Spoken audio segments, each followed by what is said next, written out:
Welcome, here I've got Meizu 16th and I'm gonna show you how to manage the camera watermark at this device.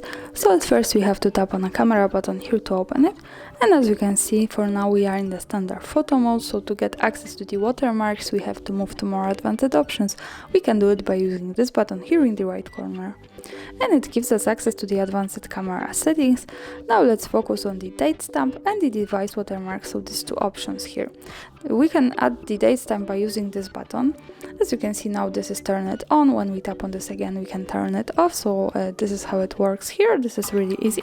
And when we tap on the device watermark we can pick the default watermark or the custom watermark. So we can add the Meizu watermark or the Meizu watermark with the custom watermark, our own.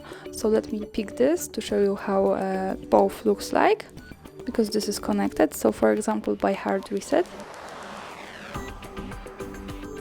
and save. And now let me keep this turned on and let's go back to the camera to take a picture.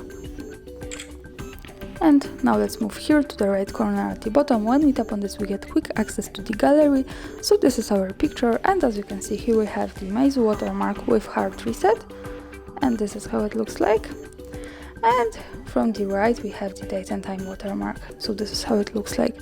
And of course when we don't need it we can easily go back to the camera and to the settings from the right, tapping on the date stamp here and tapping on this to turn it off. And when we take another picture now the watermarks should be not visible. So this is how it works. Thanks for watching, subscribe our channel and leave the thumbs up.